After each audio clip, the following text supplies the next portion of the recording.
Hello and welcome to Rugby Chat episode 2, where we'll be rolling. But I think to start again. Hello and welcome to Rugby Chat episode 2, where we will be wrapping up the Lions tour. I know it was a couple of weeks ago, but I was on holiday in the snow last week, so I was not here to do it.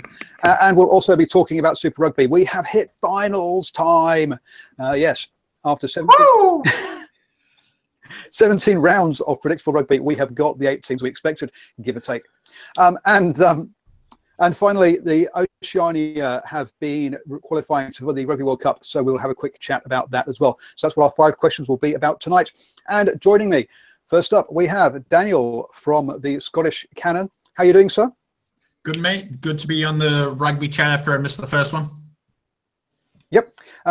Big YouTuber extraordinaire, so check out his channel. The other YouTuber extraordinaire we have on here is Steve from Cornflakes Crib. How are you doing, sir? I'm very, very good, thanks. I quite like that extraordinaire word. I'll keep hold of that one. And finally, we have the journalist and radio man himself, real Mike Pullman. How are you doing, sir? Oh, I cannot believe that the Chiefs had to travel to Newlands. But I'm good. Apart from that, my Chiefs are good. It's over. I don't even know what to think anymore. Oh, dear me. Well, we'll get into each of your travel plans and how you're jetting off yourselves around the world while I'll stay here in cold Auckland for the games. But to start off with, let's go back and relive some great memories. So what were your favourite memories or favourite moments from the Lions tour, both on and off the pitch? Shall I start off as a Lions fan? Go for it. Let's kick it off from across the Tasman in Australia. I think overall it was just a great Lions tour. I think the quality of rugby play was pretty good. I know Cornflake's going to roast the referee at the end of it all, but I think it was pretty good all around. I thoroughly enjoyed all the exciting matches. I think the draw of the Hurricanes was great. The Highlanders match was great.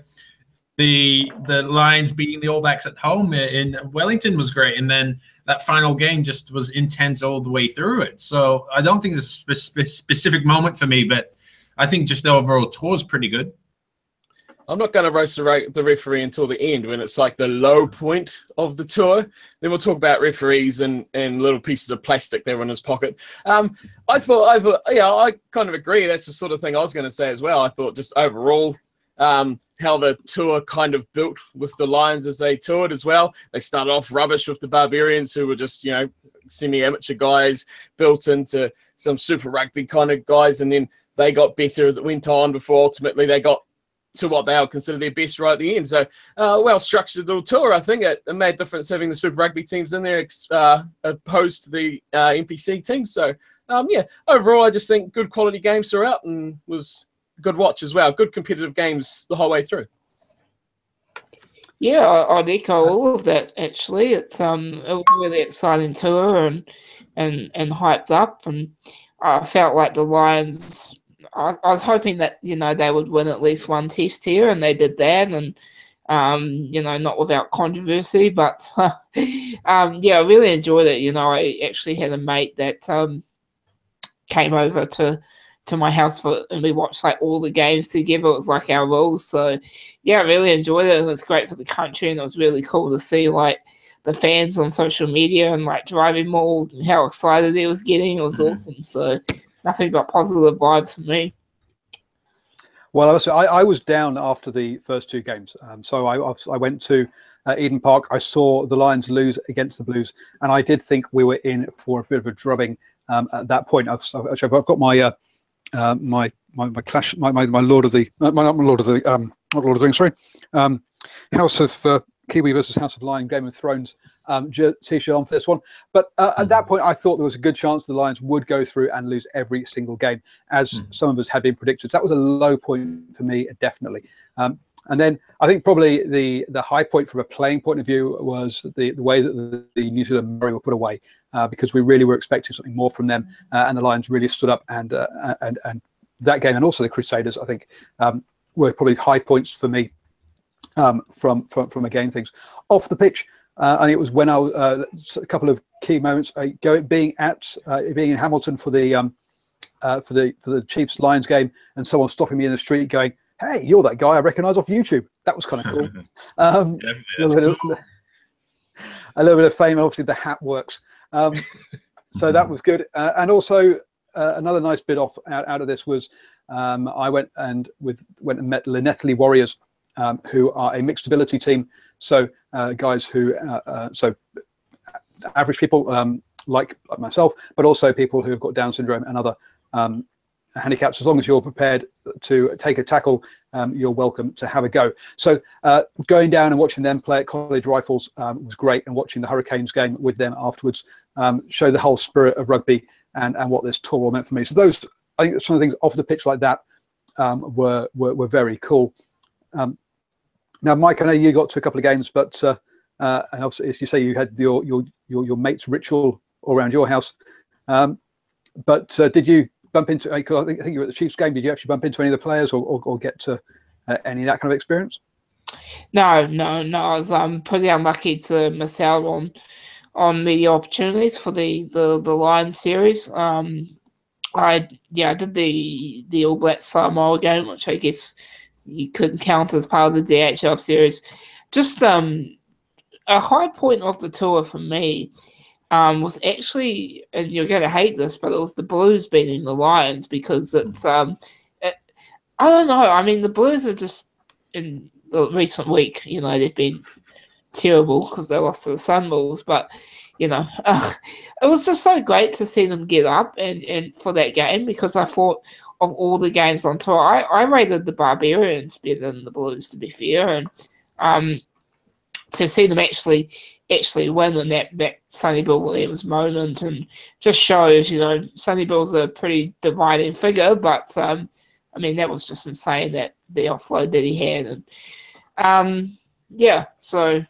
We've come to know Sonny Bill Williams like that, haven't we? It's pretty like that. But I mean, I'm just on Twitter, and cranky old rugby ref's favourite moment of the tour was actually the red card for Sonny Bill Williams. So he must be a Lions fan there. But Jerome Gar says Kieran Reid and Sonny Bill Williams red card. There's a photo on your timeline, DrivingMaul. I think it's pretty funny.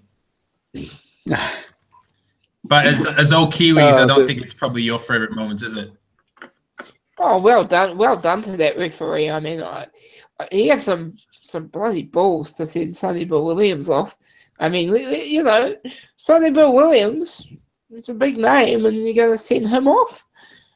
Well done. Oh, absolutely. That's what a lot of refs don't have nowadays, is in those big moments actually doing the right thing. And 1-1 Huat was the perfect example of that, where hit the process he went through in that final 2 minutes for that offside or accidental offside was a thing that will be remembered as an awful refereeing process. So, I guess we could talk about referees for the entire hour, but,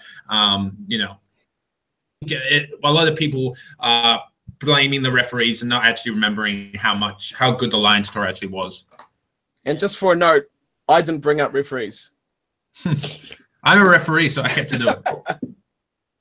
It's normally always me who's bagging the referees on things like that, but I didn't say a word. Not this time. You've done it enough. I guess you had two examples of, like, the extremes, the second test. I don't think anyone can deny that was a red card for Sonny Bill, and great decision. And then third test, it's like the direct opposite. with the same referee involved, because obviously the referee that gave the red card was the one that called up was the touchy called the accidental offside. Who called the accidental offside and had a quick chat. Yeah, so it was the same referee going both ways on that one.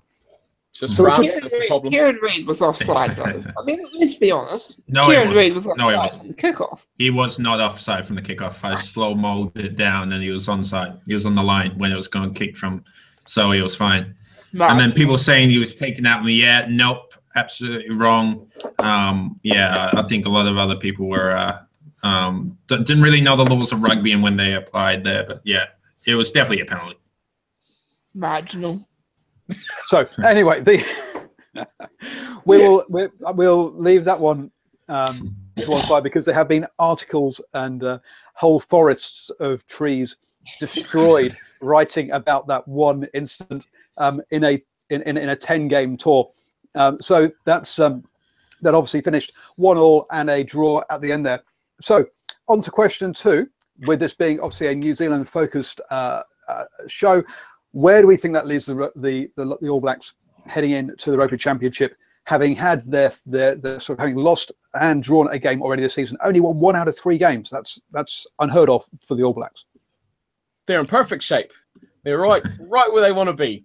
Just think of all the new players that have been blooded throughout their series. That's the big thing that I think the big advantage that they've gained out of it. A lot of big names didn't play in that series, and probably the biggest one of all that has come through that many people doubted. Well, there's probably 2 really. Jordy Barrett and Laumape. They're the big 2 that have come through and definitely shown that they can stack it at that level. That's got to be a positive. You're going to get guys that are going to come back. They're going to struggle to make it back into the team. Guys are going to be on the outer that were in, and that's where you get that competitive sort of thing. I reckon they're in great shape. Great shape. We've got 2 years to the World Cup. Who cares about what happens in between? Just got to build, and we've got to play Australia, please. Yeah. No, I think the only threat for the All Blacks this entire championship will be South Africa, because you see the way they absolutely destroyed France, a 3-0 in South Africa. But Australia is not going to be a problem. I mean, the way Australia is playing, Japan could beat them, and Japan's a pretty good side. So Argentina, if Argentina can be the best team in the world one day or the worst team in the world another day. So I think New Zealand should be in good stead. But South Africa is always an interesting prospect, aren't they? Yeah, I've been watching that South African team for ages because that team is just too good to suck as bad as they have over the last 2 years or so. On paper, they have amazing teams. Their selection process could, the politics of South African rugby, we could talk about that for 3 years and not really get anywhere. But that team on paper is just still too good. And I think that's going to be the biggest test of the year. It's going to be All Black South Africa, in South Africa, wherever that is, I'm not sure, but it doesn't matter. That's going to be huge. And at this point in time, I'd probably say the Springboks got a really good chance of winning it as well, as we currently sit right now. Yeah, I think the All Blacks have nothing to worry about. I mean, I've sort of said, just had this feeling, that Argentina are going to get up and beat the All Blacks sooner or later. I don't think it'll be this year. And in terms of South Africa, I think it's at Newlands, that match, and that'll be interesting. The World Rugby needs the Springbok team to be good, and they've been abysmal the last couple of years. So hopefully they can improve. And in terms of players in the All Blacks, I think Jordy Barrett's really, put his hand up, and he's forced a certain Damien McKenzie out of the picture, it seems. So. And number 10, I think, aside from Jordy Barrett, I'm a big Richie Mo'unga guy. I reckon he deserves a shot. And if it's not going to happen now, then when? So yeah. Mm-hmm. Well, because obviously the Lions was the. I got to echo one of you. So the. The Lions series was obviously the swan song for Charlie Fuamaina and Aaron Cruden, who are both heading overseas. So I believe that they are now over and out as far as All Black selection is concerned. So yes, whilst you have got we've got gone blank. The guy down in the Highlanders, stepping up clearly in one of those situations. At prop, I do think the stocks aren't quite as deep, so we'll have to see how the All Blacks cope there. The Mappy, he did step up, but I'm still. I want to see him pass a bit more at the moment. He seems to be this battering ram, get over the gain line, and then on to the next phase. Without Sonny Bill Williams offloading as much. So I want to see a bit more of his passing going on. I think that he didn't really pass the ball much during those Lions tests. And again, at the weekend, I saw a lot of direct running, which is very good. But I think he's going to get found out at international level if that's all he's going to do. Jordy Barrett, yep, obviously a class act. And the question is, should he be taking over the kicking? I mean, have the Lions shown how the All Blacks get beaten, you put them under pressure, and you make and anybody under pressure makes mistakes. It's a question of, can you sustain that pressure and that energy for the 80 minutes? Really, I think is what it comes down to. Absolutely. Just the point I will say, just from another Kiwi perspective, is the only way the All Blacks are going to falter during this championship is their inconsistency in selections. Obviously, you've got a lot of injuries at the moment. You've had to use your depth and completely use so much different talent, lots of chopping and changing. Bit of inconsistency in what your I guess number one team is at the moment. So it'll be interesting to see. I'm sure after a few games you'll get that consistency nonetheless. But that first game against Australia, you're lucky you've got Australia. If you had South Africa in the first match, it could be a closer match than a lot of people think because of the inconsistencies, especially in that All Black backline. I don't think it's going to be much trouble picking the starting 15. Like if everyone was fit, I think most of the team pretty much pick itself. We already know the centres would be, you got Crotty, who's always going to go straight back in. I think Sonny Bill will always go straight back in. I think they're just trying to find a way to get Savia back in form. Dag seems to be finding himself a place at home on the wing. Ben Smith's always your incumbent fullback. There's no dramas there. Jordy Barrett's best fly half in the world, and Aaron Smith is easily the best scrum half in the world. Don't hate me, England. But I don't think there's going to be any indecision about that. It's just going to be who's fit is going to be the big thing. And on Laumape, you're saying before he doesn't pass as much. I think to the coaches and the selectors there, he's just another young Ma'anonu. Look how he progressed. I mean, Laumape is only 24. Give him 8 years of building through the development in the All Black sort of camp. And, they taught Ma'anonu how to pass and how to kick. I mean, anyone can learn it if he can. And I think a name we're not talking about here too is Malakai Fekitoa, and I think media sort of speculating about whether he's going to head offshore or not. Will they give him one more chance? I mean that's the question for me. I don't think they will, to be honest. I mean, you've got centres galore anyway. Do you need Fekitoa? I mean, maybe with the injuries that you do have, but I think Fekitoa definitely deserves another chance. I mean, he's been there for years and he's a big part of the All Blacks for a few years, so surely he deserves another chance. As long as they don't pick George Mawala again, I'm quite happy with Fekitoa. I'm not a fan at all of George Mawala being there. I don't know what they see in him whatsoever. Fekitoa to me is probably like third or fourth of my selection. I'd have him bench or first off the rank if there was an injury, if I was going to put anyone in. But his experience, he's been there before, he's done it, he's played in the big games, and I think they need to keep him around if they possibly can. Yeah, well, I think he signed a deal over in France, and then when he missed the cut, and then he's trying to backpedal out of it by the sounds of it. So I don't know. If Hanson's not happy that he's heading off, he won't get in. Money's just too lucrative in Europe. I mean, it's the problem that all of Super Rugby sides are going to have, is that if you want to make 4 times as much overseas, just go and join France and have some good times in Toulon or Montpellier. It's Charles Piutau 2.0, really, isn't it? Well, no, Charles Piutau had a deal.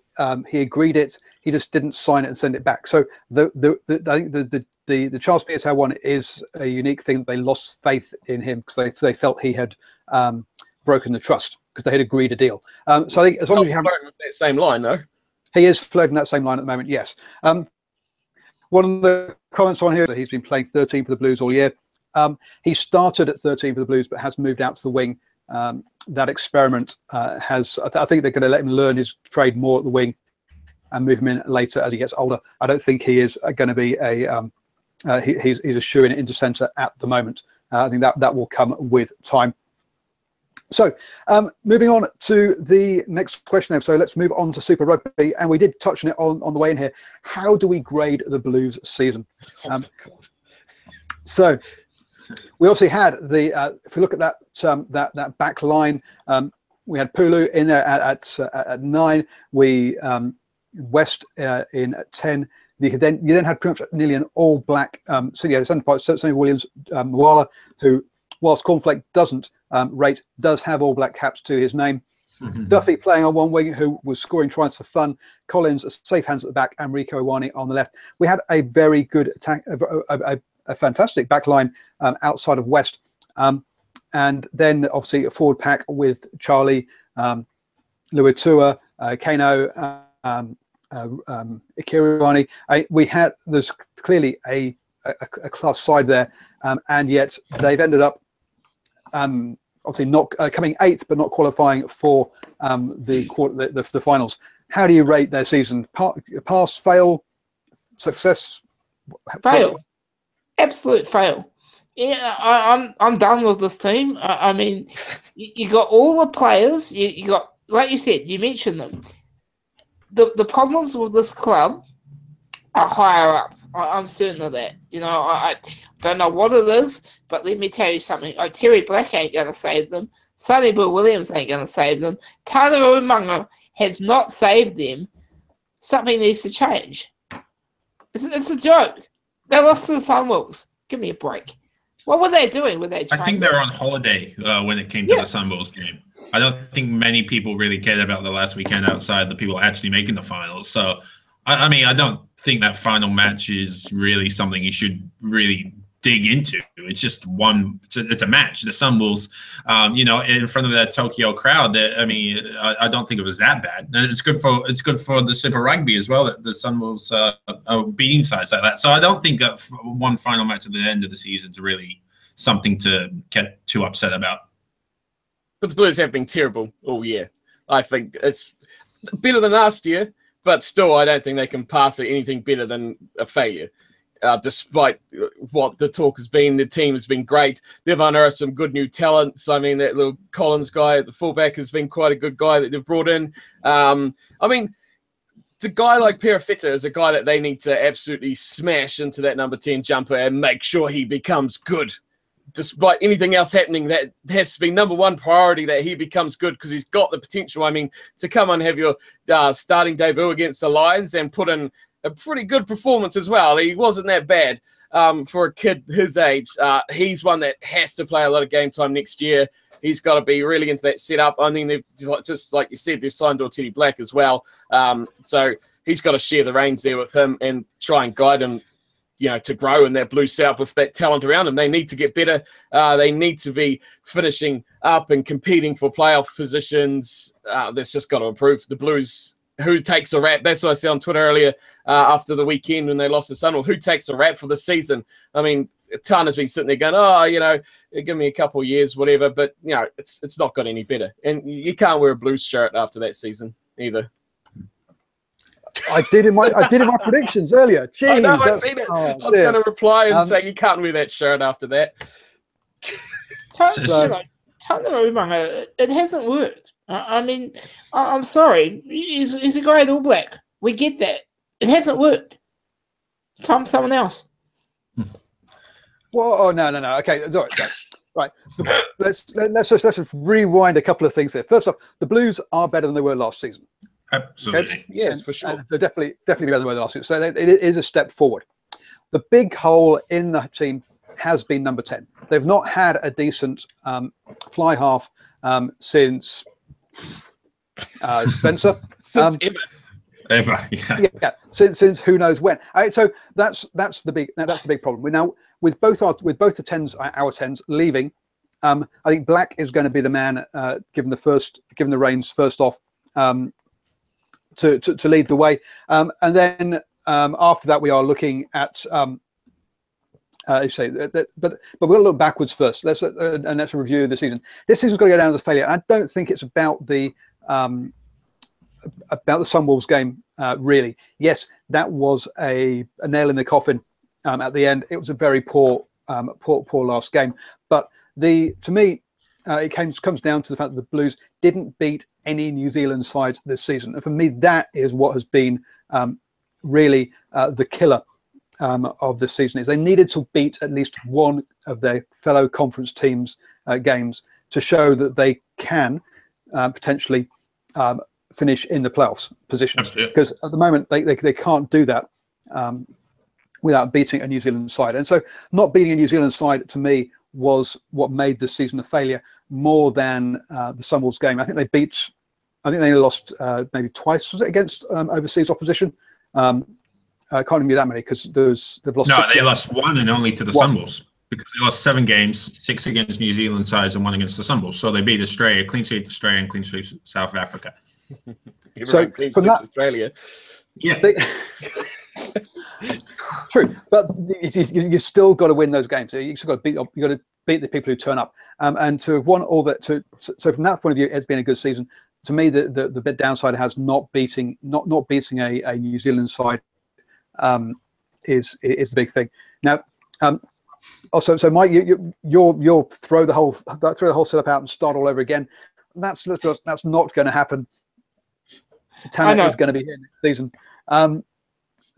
But what can you see things looking up next season with Black coming in to run to with his hands on, or are we going to have a problem still up front?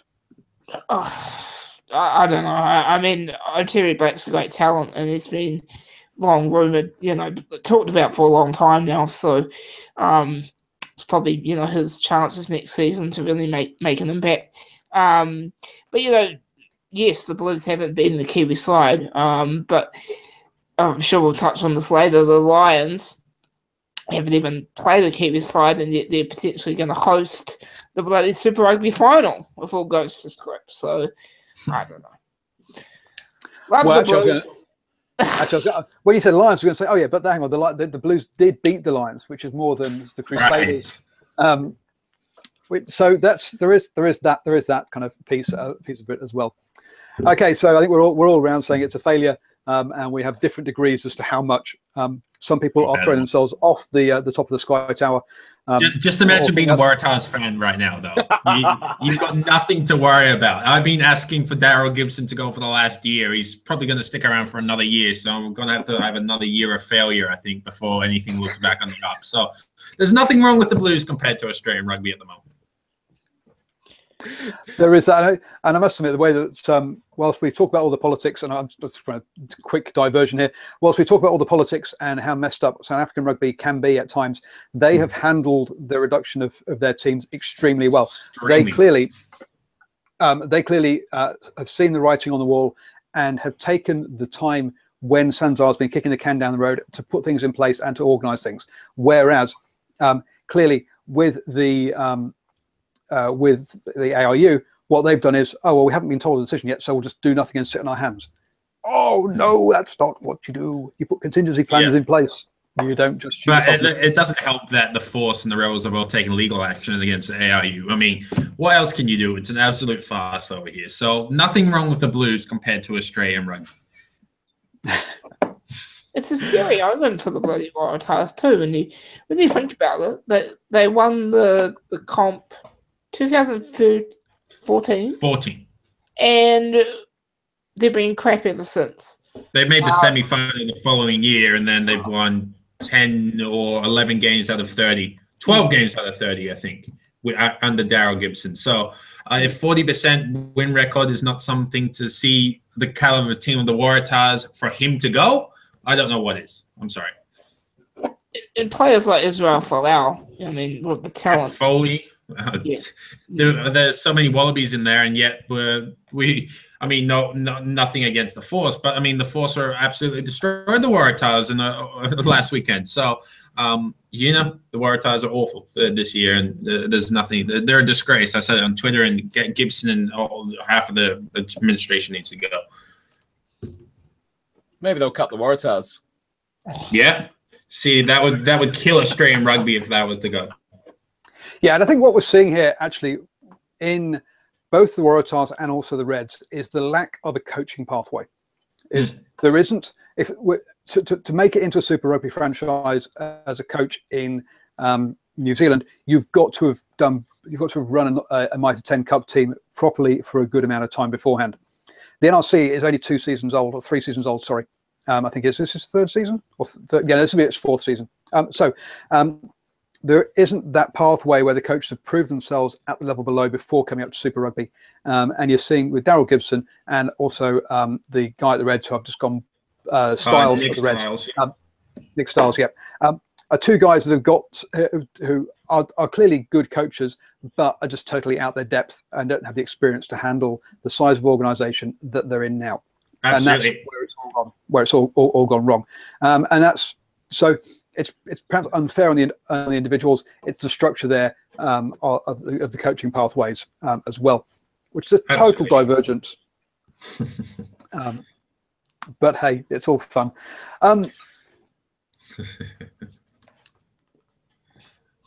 Spitfires just on Twitter was just saying Harlequins and Waratahs are in the same situation. Coach no one wants, a huge fall from grace. You know, they happen to sport goals and cycles, doesn't it? Apart from New Zealand rugby, but you know, what can you do? Public's trying to talk, but no one seems to listen. I mean, Harlequins are, yes, exactly, another team that won the Premiership about 4 seasons ago, and have not been finishing the bottom half of the table for the past couple of seasons, which is not good. They need to, for the number of England players they've got, they shouldn't be down there. It's a similar situation, you say, to the Waratahs. So, question number 4. By beating the Crusaders last weekend and pushing the Crusaders down into second, did the Hurricanes destroy New Zealand's chance of winning Super Rugby? They destroyed my chances of getting up and watching the match, that's for sure. I don't think they've destroyed it completely, but they've seriously hurt it by quite a big way. But then the Lions still have to make their way through all the playoff matches on their road to that. But yeah, it's definitely hurt it. And definitely hurt the Crusaders quite a bit, I think, by that too. But should be interesting. All roads lead to those two probably meeting in the final as well. So that will be interesting, where they could possibly meet over in South Africa. Yeah. The only time I ever cheer for the Crusaders and they lose. I don't know. I mean, the Senza has really, really done a number with this tournament, haven't they? Can't really see any. I don't know. I don't know, Paul. Sorry, mate. I was just going to say the Crusaders just made their life so much more difficult because they've got an informed Highlanders team to take on, who they literally lost to a couple of weeks ago. And I'll give a shout out to Dylan on Twitter, where we had an argument with on Saturday night. The Crusaders have lost 3 games in a row. Lost to the Lions, then lost to the Highlanders, and then lost to the Hurricanes. So they're in a 3-game losing streak. So not looking good for the Crusaders, is it? No, and again, you say against the Highlanders, obviously without Ben Smith because of his inner ear issues going on. So, and the Highlanders are perhaps the one New Zealand side that is sort of more reliant on its All Blacks than the others, even though taking out the All Black front row was shown to hurt them at the weekend. So there is one interesting point here. Hurricanes get to base themselves in South Africa for 2 weeks in a row. Don't underrate the effect of being on tour and the ability to have siege mentality. So the because if the Hurricanes beat the Stormers, then are they the Hurricanes? They get the Lions. Oh, sorry, there are. Yeah, so they can't base themselves in South Africa. What? That's not true at all. So yeah, the Chiefs are going to South Africa. Yeah, Stormers. So. Dear me. So yeah, so it's the Chiefs that can base themselves in South Africa, isn't it? Absolutely. Yeah. I guess. Oh, did you all see the Samsar quarterfinals list that had the Crusaders in seed 1? No, I did not. So somebody they're dysfunctional if they can't get that right. Somebody tweeted that out. Clearly, they'd already decided what the results were to schedule the tweet ahead of time rather than doing it. The Hurricanes will play the Lions or Sharks if they win the quarters. Yes, but they are based in Australia beforehand, aren't they? So they would have to fly from Australia to South Africa and then back again, probably to New Zealand, which would kill them. Which is what we saw happen last year with the Highlanders, where the Highlanders lost to the Lions, and why this home advantage is going to be so important for this. I mean, as we saw last year, again, the Lions had beat the Highlanders at home because the Highlanders basically were out on their feet, and then got creamed by the Canes. They got creamed by the Canes, exactly, in the cake tin. They got cooked. Oh, and it wasn't a particularly great weather night, but that's where it happened. Yeah, I think this is a big loss. for the Crusaders. I mean, also there is an assumption here they will get up over the Highlanders and get through their semi-final as well. But it's hard to see the Lions slipping up.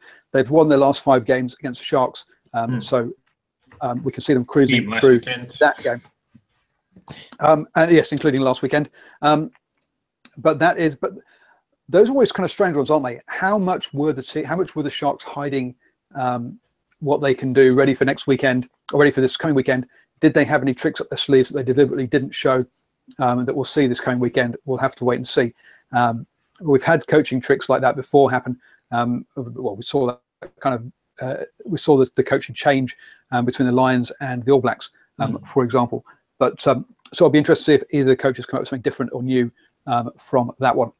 Do you think the Canes are the inform Super Rugby side from New Zealand at the moment? Or do you think the Highlanders are?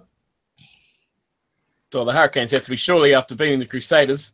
I think they'll have to take that definitely on their side. But the Highlanders are that dark horse team. You just can never underestimate them. It doesn't matter whether they're here. It doesn't matter if they're in South Africa, they're in Australia. They can beat anyone on their day.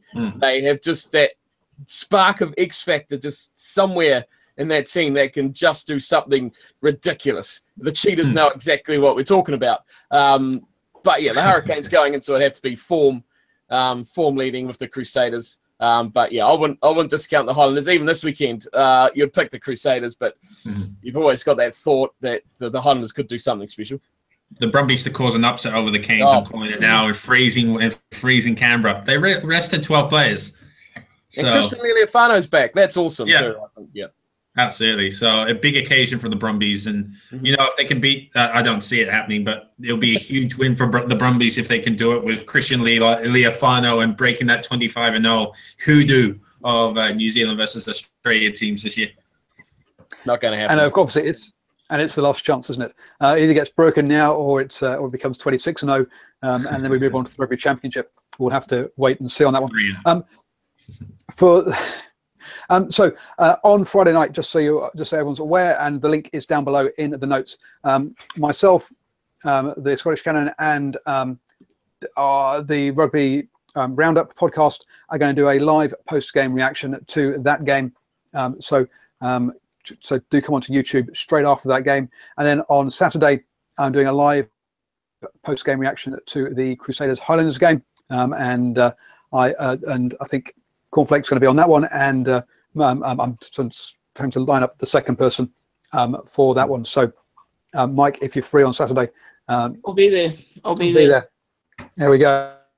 So live post-game reactions to the 2 games that are in the nice time zone for Australasia. Do join us for those.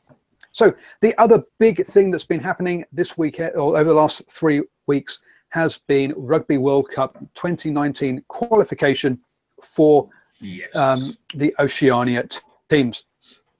And I must admit, to me, it was a bit of an upset. Fiji went through as the winners, having won all their games. That wasn't the upset part of it. The upset was that Tonga got themselves up over Samoa and qualified via one losing bonus point for the Rugby World Cup and got themselves through. I think so. Who saw that one coming? Because I certainly didn't. No, I didn't see that happening either. No. Samoa is just a really frustrating team to watch. They have such a good team, and they look so good, and they play like rubbish. I can't seem to get my head around it. They should have played better against the All Blacks when they played. They should be beating a team like Tonga. I think they are on paper of that team, I think Samoa should be the best of those teams. But I saw some of that game with Fiji in the weekend. They're just ridiculous, aren't they? They play 15s like 7 still, and they just score the ridiculous tries. But that's island rugby for you. But it's good to see it in World Cup. But we'll see all 3 of those teams in the World Cup anyway, regardless who they play in that playoff match, I think. Yeah, I'm the same as well. Didn't see that result coming, but it'd be great to see all 3 teams in that World Cup. And, who knows? Tonga could, I don't know who they'd be seeded against, but they could upset one of the big dogs. We saw Japan do it. So they're in the pool of death. We'll see. Oh, dear. Well, So, yeah. I'm going to tip them to upset one of the bigger teams. So they'll have England, France, Argentina, and the USA. So they might do the USA, but they'll beat England. They'll beat England and then you lose to the USA. That's what they'll do. Well, we've got to see that. They beat France and then lost or drew. I can't remember. One of the things we discussed last time was that the Argentina experiment of only picking players and Haguaras seems to be failing. But yeah, Jack has pointed out, yes, that England, France, Argentina, and the USA are who Tonga has got on the chat in YouTube. And it is, but I think the Haguaras experiment for the Argentina team has failed so far. So that to me is one team that could slip out of those automatic qualification places. And Bebo says that Samoa are like the Blues, got the names but not the chemistry, but no chemistry. And I guess that comes down to these teams don't get that much time together, and also some of the corruption and other issues that go on around those teams. Whether they actually get proper training or whether they have the training kit taken away and given to members of the families of people who run the rugby unions out there, as has happened in the past. So you can see why they do perhaps sometimes perform below that. The other big thing for me was that, or the big bonus thing was Tonga got to host a test match. I was just going to mention that. Yeah, first time in 8 years. Pretty crazy. First time since 2009 that Tonga had been able to host a game. Now, this isn't, just for those people watching, this isn't getting to host a game over a tier one nation. This is getting to host a game against anybody at all. They finally have got themselves a stadium that meets Rugby World Cup standards, and so that does mean they can now host it, and that's because they are hosting the Oceania games or something along those sort of lines, which is why the government has put money into that stadium. So that's all great news. Now, Samoa get 2 more chances to qualify. They get to play against the team that comes second out of the European qualification, and then if they lose that, they then also go into repechage. They've got 2 more shots. They get 3 shots at qualifying for the Rugby World Cup. Is this fair? There are other teams in Asia who their only chance is they've got to win the Asian Six Nations and then get into the repechage. They've got to win a tournament before they can even start to qualify. Is this fair, or is this a matter of just making sure we get the right teams at the Rugby World Cup? I don't think it's fair. As soon as I saw that announcement about a year and a half ago, that I instantly tweeted the CEO of World Rugby, Brett Gusper, and I'm like, you're missing on a huge opportunity here. It's the first ever Rugby World Cup that Asia's going to host. And they don't have another team outside of Japan confirmed automatically there. Sure, Korea or Hong Kong are 25th to 29th in the world. But just imagine the amount of exposure that one of these nations would do for the first time ever qualifying for the Rugby World Cup in 2019. They don't get that opportunity just like that. They've got to go through, they win the Asian 5 nations or 6 nations, and then they have to go through a 14 repechage tournament. I mean, that's pretty crazy for for me it's stopping Asian growth here. If Korea qualified for the Rugby World Cup, just imagine what they would do for rugby then. It doesn't make any sense to me. It's like they got so much strong teams in that group. It's kind of like the Football World Cup. It's the same sort of thing. Everyone wants to see teams from Europe and that play it because that's a big sport, over there. No one wants to see the All Whites, do they? So the All Whites have to go through such a long process to get into the damn thing, whereas these guys have chances. It's the same sort of thing. And I guess it's just where the base of teams are. But it'll be good to see some other teams because the fans of the game, the neutral fans, new fans, like to see the underdog. They like to support that team from nowhere. They're first in the World Cup and things like that. Japan. I mean, like you said, if a Hong Kong got in there, imagine that. They will just go bananas. There'll be people wearing Hong Kong shirts everywhere because they didn't even know they had a rugby team. Even look at the World Cup here. Half the country didn't know that Georgia had a rugby team. It's just ridiculous. It's just those little nations that people in big places. Exactly. But no one really knows because in New Zealand, we see Australia, we see South Africa, we see England, Ireland. We don't see Georgia. We don't see those little nations, Romania, that often. So that's what it needs to be exposure, not only to the teams going into the World Cup, but for the international viewers to see the little teams playing as well, for the big nations and for the little nations alike. So, yeah, it is a bit, I can see both sides of that story. It's a bit like Super Rugby. They want to have the best teams playing there, but they really need to expose those little teams and the world of rugby to everyone to see these teams as well. And these players, like, you know, we've got so many superstars that have emerged from these little teams that you just need to keep that rolling. And World Cup is where you find them.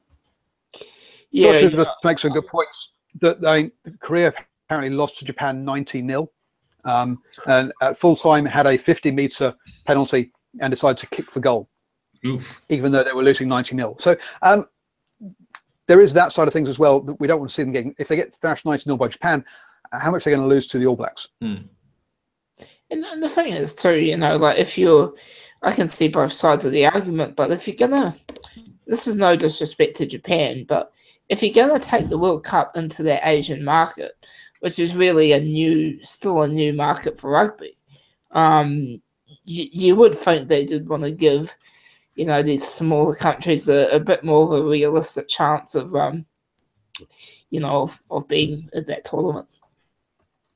But remember, like, it's 95 World Cup, Japan got smashed by, what was it, 108 to whatever it was back in the day. It happens. Yeah, exactly.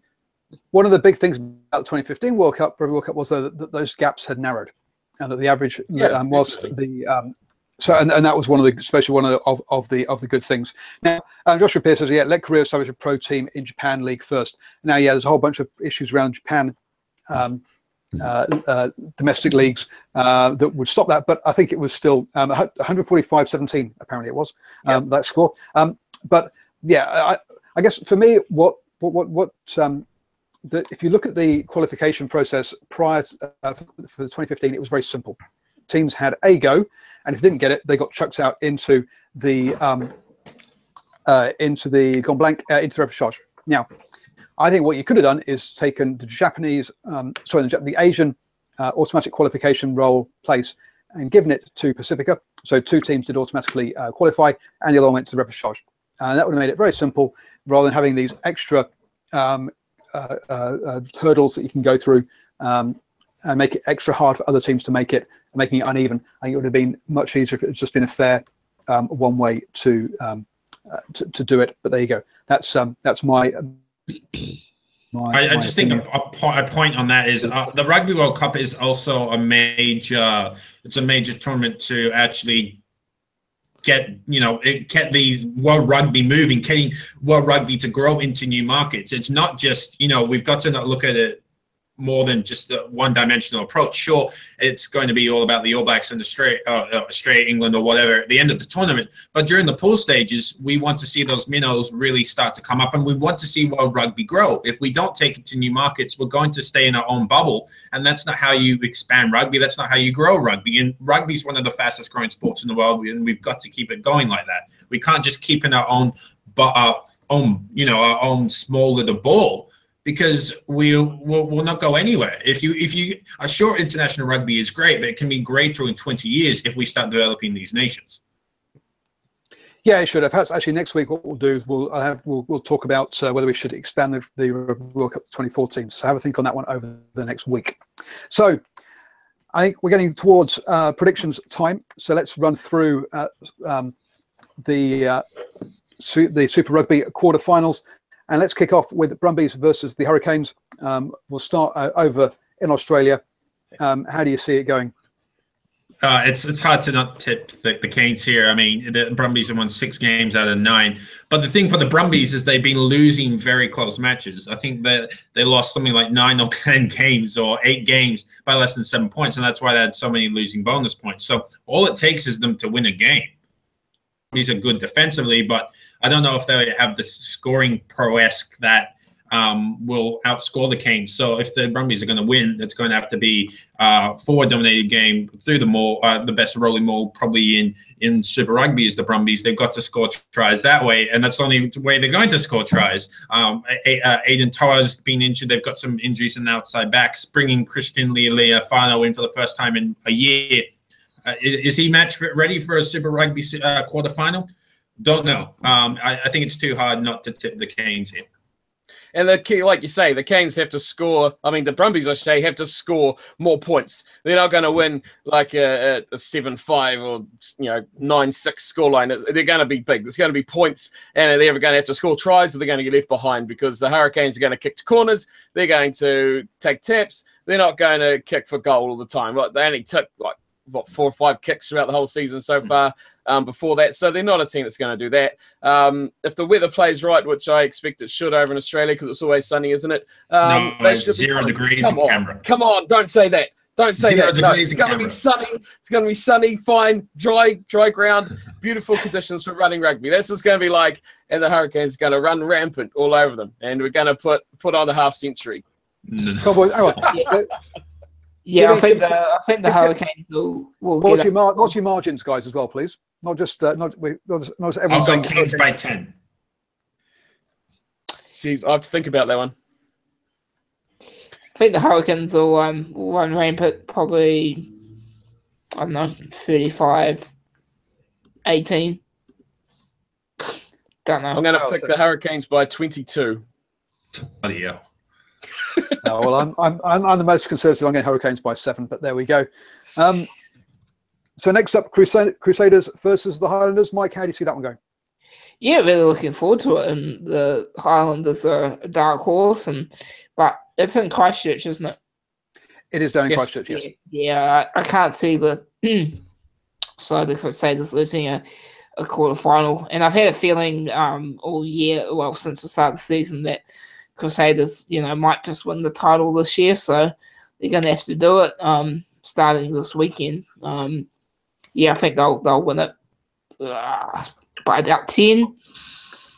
By 10, okay. Points. Okay, so I'm picking the Crusaders by a whisker, though. I think this one's going to be close. The Crusaders will not be happy after last weekend. They will not be happy, and they will want to make a point in this competition, but they're probably playing the most resilient and tenacious team in the competition, I think, and the Highlanders, who are going to go up there with nothing to lose and are going to be like that arrogant, dickhead person who just won't go away and leave them alone.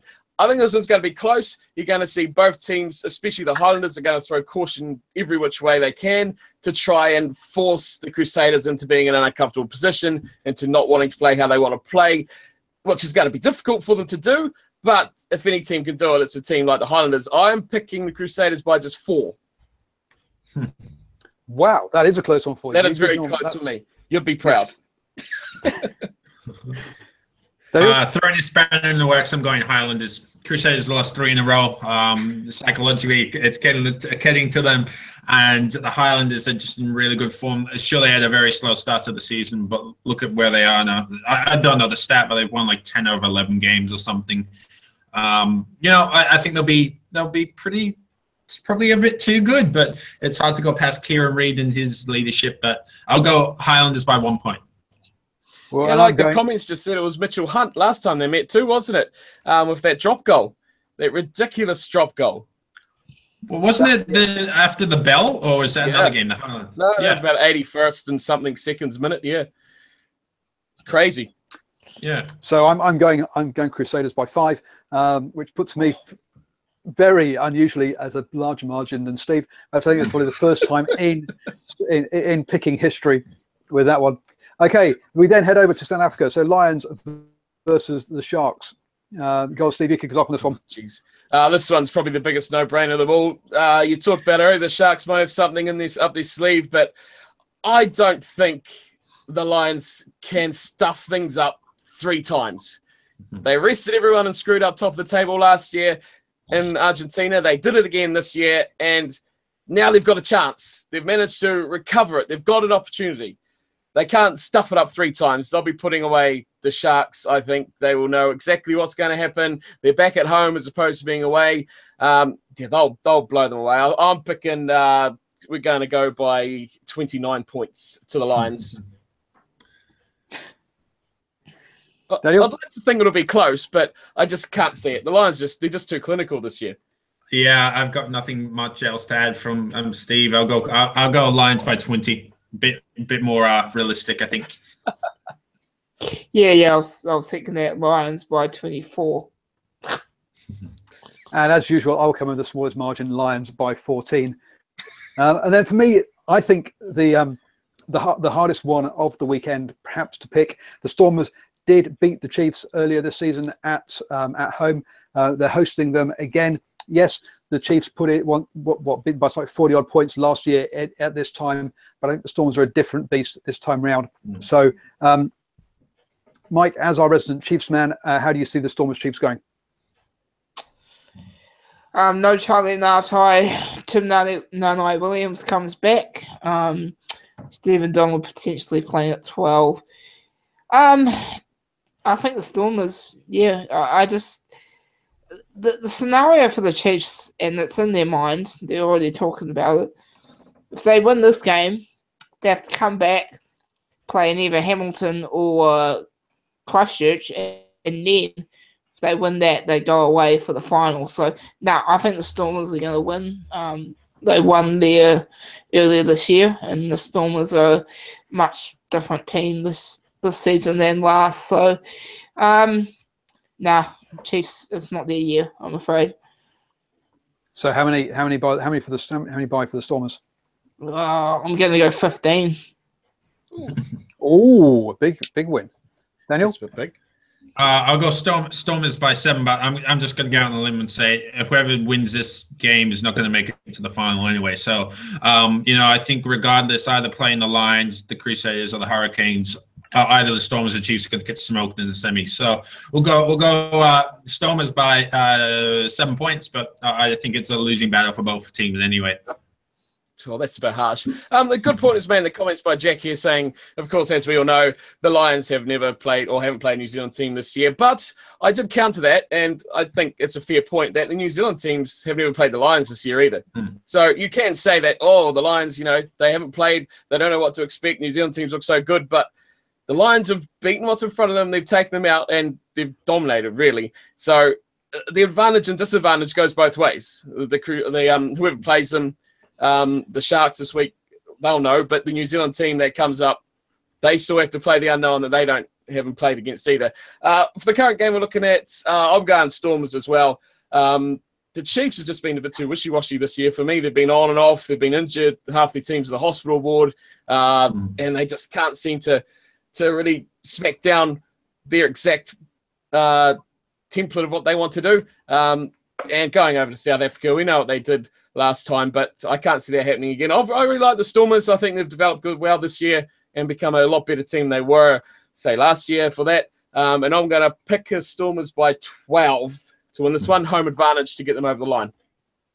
The Chiefs sorry, just to interrupt.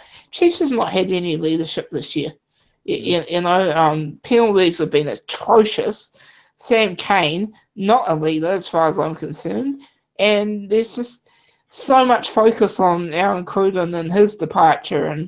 I just can't see them putting up a fight, even with the likes of Rotella and all that coming back. Not. Well, I'm going to go against the grain here, and I'm backing the Chiefs to win this by 5. So there we go. Clearly, I know nothing. As the host, as all my expert guests have gone the other way. What are you backing that on? Because is it just a flick of the coin, or what's the reason? Whenever you see a New Zealand side playing overseas, you pick the New Zealand side. It's just how you do it. So they tend to win. Look at the Blues. Look what happened. There you go. So I'm backing the Chiefs by 5. They did do that 40 odd points. They have, as you say, Retallick, Kane, Cruden. There's class in there. I think they will step it up when it really matters. So that's where I'm going. The other point to kick off is that for everyone, the Curry Cup kicks off this weekend, which seems really strange as Super Rugby is still going on. So the Sharks will not only be playing against the Lions, but they'll also be playing against the Cheetahs in the Curry Cup. I will give you my Curry Cup preview and predictions tomorrow, so do look out for that. Also, is that going to work with the Pro 14? Bloody, that's a discussion for another day. But jeez, so much. That's a discussion for another day, and I think I'm going to do my piece on that on Thursday. So check out for my 10-minute chat about the South African teams, and I'm sure that that all these three guys will also be doing videos about that. So keep an eye on their channels as well. You've already done it. Oh, there we go. See, I'm just too slow. So thank you very much for joining us. We have come to the end of the show. Don't forget that live post-match reaction to both the Brumbies versus Hurricanes and the Crusaders versus Highlanders with guys right here. Check out the links down below. If you click on that link, you can put a reminder and it will pop up and remind you to watch us when you're doing that. So please go ahead and do that. Don't forget, please do give this the old thumbs up and like it, share it with all your friends, all of that kind of stuff. There will also be a recording on SoundCloud. So if you'd like to listen to it, and you are listening, actually, if you are listening on SoundCloud, then please do subscribe. And if this has makes it all the way to iTunes, same again, do subscribe, please. So thank you, everybody, for joining me. Daniel, how can people get hold of you? Yeah, just on Twitter at Scottish Cannon 4. That may change in the upcoming days. We'll see. And also the Scottish Cannon on YouTube. Just search it in the search engine and you'll find me first link. Mike, thank you for joining me. How do people get hold of you? Oh, thanks for having me. You can find me on Twitter at Real Mike Pullman. Cool. And last and most south, if not least, Steve, how can everyone get hold of you? She's trying to dodge around that one, weren't you? You search me up. Cornflake is the name of most things. Cornflake's Crib on Twitter and on YouTube. You can find me there for all your rugby requirements. #1 place, eh? Yeah. I was waiting for a refute by someone there, but no one was jumping in. There we go. All professional right to the end. Obviously, I am Paul, the guy behind DrivingMaul, at DrivingMaul on Twitter, and obviously this on this channel as well. So please do subscribe to this channel to get all your rugby stuff. Obviously, the #2 channel after Cornflake, who is the #1 place to be. So do join us next week. We'll be back again, obviously reviewing the quarterfinals. Looking forward to the semi-finals and also any other hot topics that we see.